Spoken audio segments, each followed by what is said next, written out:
Hello, it's the normal playing guy here. And what do we have now? We have a new unit that is STR Piccolo and Gohan, Kid Gohan from the Saiyan Saga. So we're going to jump in and have a quick look at a review and see just how well good this is. There's also a new banner unit, which is Vegeta and Nappa, which looks pretty good.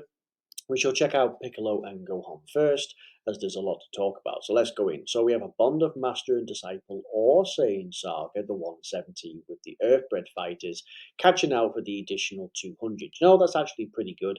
Bond of master with Earthbred fighters is a pretty solid 200%. So depending on links and depending on how well this unit is designed, could be good for, well, just in general, especially with the leader skill. So we have two key 150% of stats.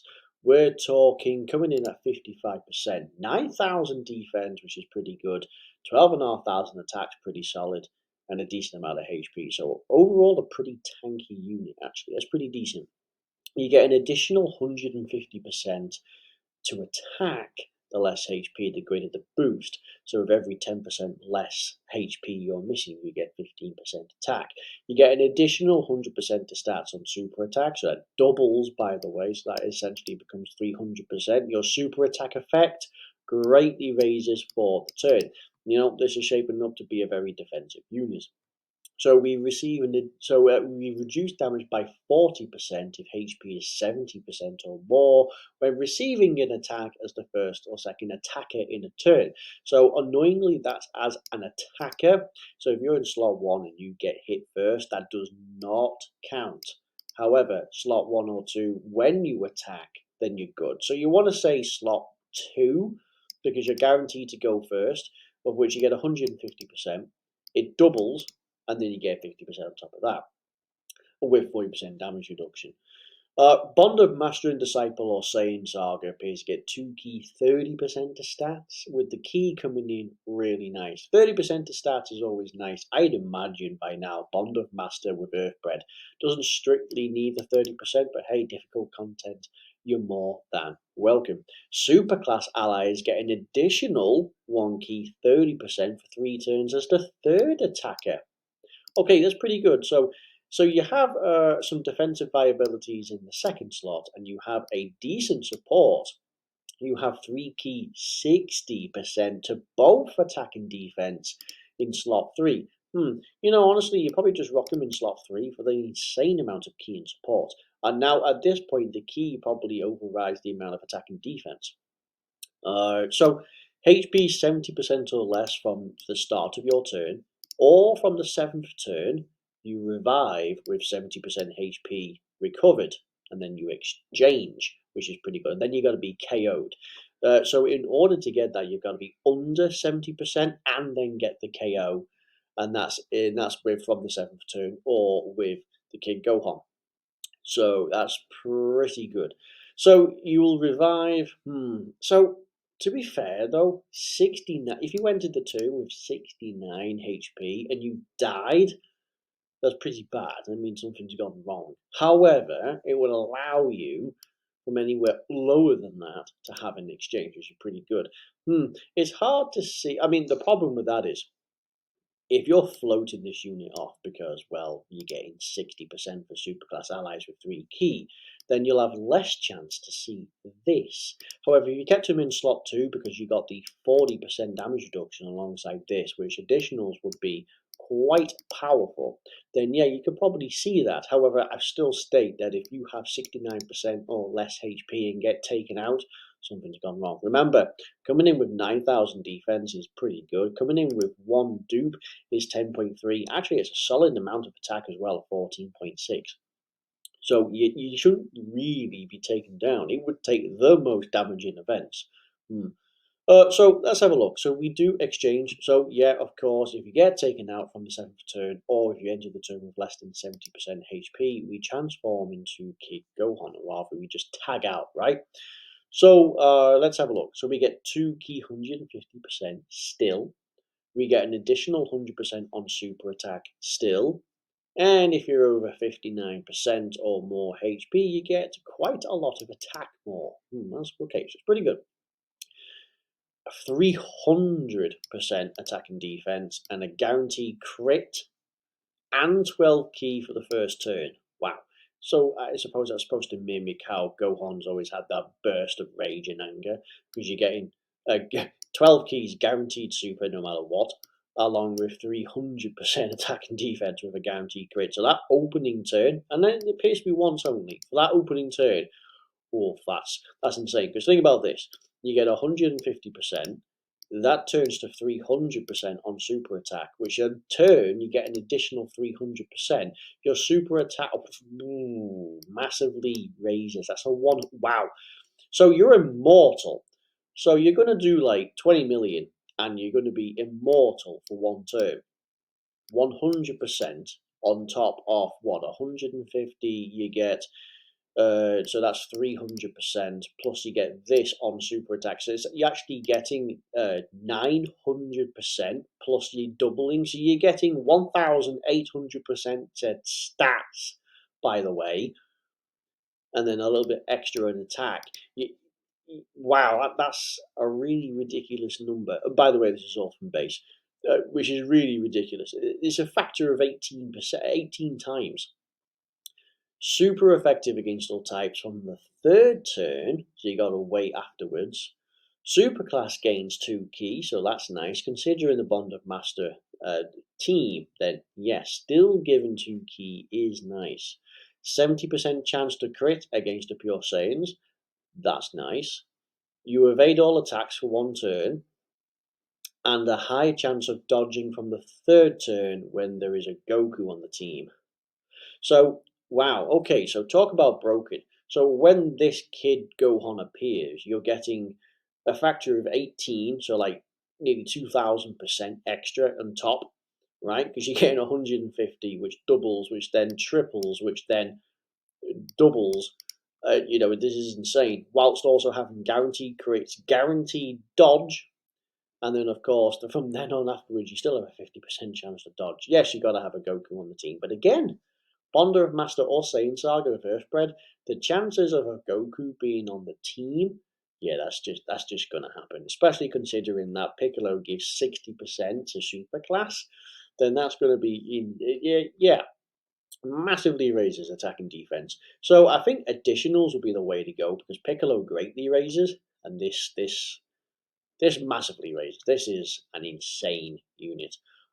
Okay, so let's see what the links are. So do we actually change links? No, we don't. So we have Gaze of Respect, Demonic Ways, Cold Judgment, Brainiac, Space Battle, Infighter, and Z Fighters.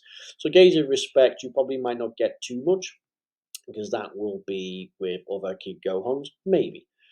Demonic Ways will be because of Piccolo. Again, you might not get that. But Cold Judgment you could get, Brainiac you can get, Z Fighters, Infighter, and Fierce Battle, all of which apply an insane amount of attack. Here you're getting almost 40% defense, and just between these two, which could be really good.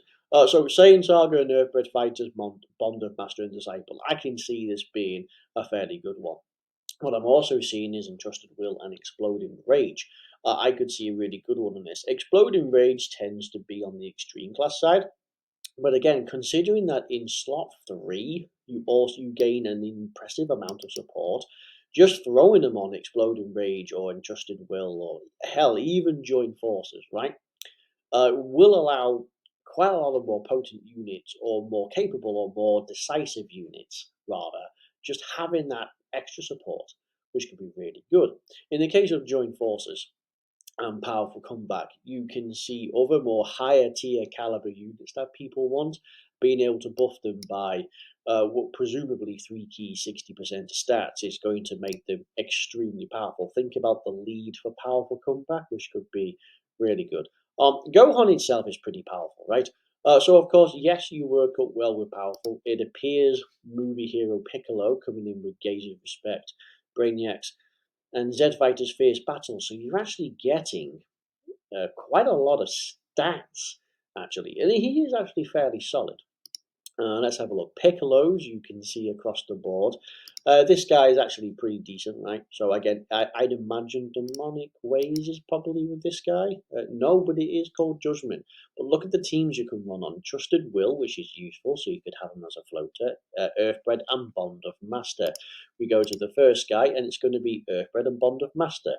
So again, having them as a floater for the extra stats could be nice. 7th anniversary Kid Goku. Is it 8th anniversary? I forget. So we got Gaze of Respect, Z Fighters, and Fierce Battle. Again, rocking a good one. Saiyan Saga could be a good one, right?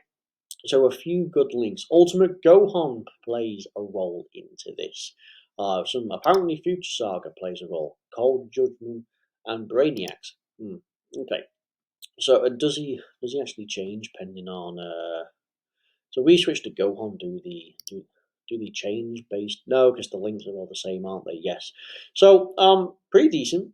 Kid Gohan and Piccolo, as you can see. But again, as I say, you're rocking Entrusted Will, Earthbred, Saiyan Saga, and Bond of Master. So you could quite easily make a very good 200% team, which is really good. Now it seems like a fantastic unit, especially if you do additional supers, and I'd imagine there are other slot one units that will take place. So again, could be really good. So the question then would be, would you summon? Now I'll just pause for a moment because I need to bring up the banner to showcase why you probably wouldn't, and just hold on. Right, so the only reason you wouldn't probably summon on this is, I mean, it seems like a decent banner, but there is the Rose banner, which is a global first and is a supremely powerful unit. You also have Saiyan Day, just a month away or so. And then you've also got the 9th anniversary with the Part 2 LRs of that being apparently some of the most broken units in the game. So we look at this, and who do we have? Well, immediately at first glance, we see, hey, we got some top tier smack bang units, right? We're talking Physical Turlers, who is an absolute beast. Yamcha is an Earthbred fighter who again is legitimately really good. Bardock with his scouter can completely dominate the battlefield, and Raditz is still a pure Saiyan leading Ginyu. Ginyu is just an absolute beast, and if you pair him up with just at least one other Ginyu force, then he becomes essentially immortal. So again, I mean, people will go, "Oh, Physical Turles, it's his first time back." Yeah, Bardock and Yamcha barely ever make returns. You can see that. But honestly, you want to skip. These will come in with red coins. So if you're playing long enough to have 400 red coins, for sure, grab one. All these five legitimately are fantastic units, including Raditz. I would probably say Ginyu, Turles, and Bardock are one of the better ones you can get. I mean, we got Space Traveling Warriors and Ginyu Force. We have storied figures and Goku family. And then, of course, we have Space Traveling Warriors and Planetary Destruction. So we get and also movie bosses, but we also have storied figures and Bardock squad, and of course we have the Ginyu squad. So again, and by the way, both of these three would also qualify as low class warriors. So again, they have extremely good use on relevant teams. And Earthbred Fighters Yamcha, I mean, he starts off with 50% chance to dodge. Every super attack gives him plus 10%, and he has additionals built in. So legitimately, he could have like 90% chance to dodge at the end of his turn. He is good, right? There's no doubt about it. And the new unit seems impressive, but just forewarn, unless you're hunting for these, unless you're extremely new to the game to the point where you need a collection of SSRs to fill your roster, no. Because remember, let's say I like Turles and he's coming back. You're hunting for Turles on a banner where you're trying to get Gohan. He's kind of the same deal. Sure, some in a way. I mean, it's not bad. There's no discounts on this. That's the only problem. Well, it appears you get one. You get one, right? You get one of them's guaranteed an SSR character. It's not a featured, so I wouldn't even do that. If that was a featured SSR character for 40 stones, then you'd be walking away with potentially a new unit or something you like. But since it's not, have fun summoning for. Have fun summoning for all of this. Name me a unit out. Okay, baby. Name me a unit where this is great. None of these are great outside of baby, and your guaranteed SSR is one of these, right? Okay, so have fun with that. But yeah, So we go then to the banner unit. I mean, don't get me wrong, solid unit, just maybe not worth the punt. The banner unit. Okay, so we have Saiyan, Saga, Vegeta, and Nappa. Terrifying Conquerors comes in with a cool 130%, so works for Super Battle Road.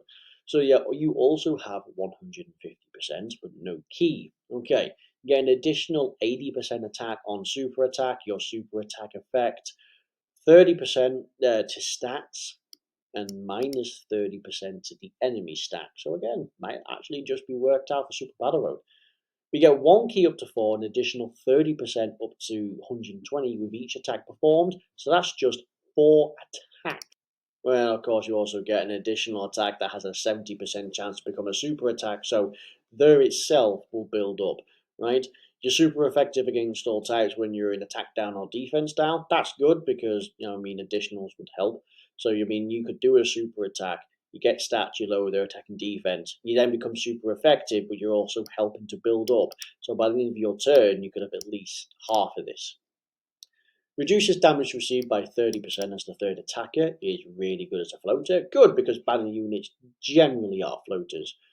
You guard all attacks when there's another Terrifying Conqueror or Pure Saiyans in the same turn. Now seriously, Terrifying Conquerors or Pure Saiyans in the same turn, as well as running them on the respective team. Ooh, that's actually really good. You factor in as a floater for a banner unit where you have guard, then you have damage reduction as a floater, which is ideally suited with extra defense. Seriously, they're probably really strong defensively. Let's check out their stats. Coming in at 55%. Yeah. You see, if this was more like 8 or 9,000, then suddenly this becomes probably better than actually Gohan and Piccolo. The problem coming with 6,500, I know you could have 200% teams for this, right? I know Space Traveling Warriors, Pure Saiyans, Terrifying Conquerors, like they've got strong teams. There's just no doubt. It doesn't matter when your stats are that low. I mean, attack is also one dupe comes in with 8. Okay, so with one dupe, you're coming in with respectable, right? 8,500. Coming in with 2 dupes, wow, there's not a lot, really. The difference between 1 and 2 dupes, there is no point. Seriously, 69% has the same impact as 100% on this. 55% is terrible. 2 is the way to go. So if you have 2, you're looking pretty good. Having 1, I mean, legitimately, it might still work because, as I say, let's say you spec for additionals, which could be the way to go. You could potentially do 3, of which 3 would build you up this, right? So you could have at least 60 to 90%. So that could be really good. So you can build up fairly fast with a good amount of damage reduction. And perhaps if you spec into a little bit of dodge, you could get somewhere. And we are rocking Brutal Beatdown, same Warrior Race, same Pride, Tough as Nails, over 9,000, Shocking Speed and Fierce Battle. I'm curious, who has over 9,000? Saiyan, Saga, Vegeta, and Nappa, and in particular, just okay. For some reason, there's Bardock and Champa, which is a little bit odd. Why would Champa have this? Sure, but otherwise, yeah. So we'll also check out what else we have. So Shocking Speed's a good key link. We have Same Warrior Race, which is a good attack link. Fairly common links. Tough as Nails is interesting, but you should be able to get a few of these key links and a few of these attack links. Fairly obvious. Saiyan Saga, yeah. Pure Saiyans, yeah. I admit, yeah, you would. Space Traveling Warriors, Planetary Destruction, Terrifying Conquerors. Honestly, yeah. I know the stats seem a bit low, but factoring in it's well designed, you build up fairly quick. You have damage reduction. You can lower the enemy stats, and this is fairly easy to do with Guard. Guard's also the reason why they have terrible stats, but again, it's nice to have. So factoring in that, they actually work well on these top teams. Joint Forces, I'd probably say, is the only one you wouldn't run them on. So who do we have? Well, Nappa. This Nappa is not very good. He's had an EZA, but he's not very good. He'd be good to trigger stuff like Tough as Nails and over 9,000. We are talking the LR. Now, the LR, again, Tough as Nails over 9,000, so you can help buff them. This Nappa hasn't awakened yet. can perform fairly well, but his kit is designed with an RNG. But again, tough as nails, over 9,000, few key links. Ooh, this is a pretty good one. Again, same pride, same warrior race, brutal beatdown, coming in really nicely. I'm seeing a lot of low class warriors and Saiyans in particular. Turles could be a good one. Coming in with brutal beatdown, same warrior race, fierce battle. Coming in with he's movie bosses, but he comes in with all of these, and he's also fairly good. And you're procking Turles up, especially with attack. So Turles could have good because again, his links depend on his stats rather depend on his links. Now having one of them alongside could be good. Turles could have a really good set. So again, could be a very niche build, but again, you'd only take one or two pure Saiyan terrifying conquerors in the same turn across the team. This guy could actually be really good. So yes, so that's your banner. Summon it if you wish. There are some decent units. I would personally say no. Now's the time to save. We've had our global first for Rose. He's solid, but again, not quite the time. So Gohan seems very impressive. Hell, even Piccolo. But again, unless you need him, unless they are your favorite unit, I personally would skip. But that's how it's going to go. So thank you very much for watching. If you liked it, brilliant, and all the best in your summons. And if you didn't, well, that sucks to be you, and I hope it goes poorly. But no, anyway, thank you very much for watching. I'll catch you later, and bye bye.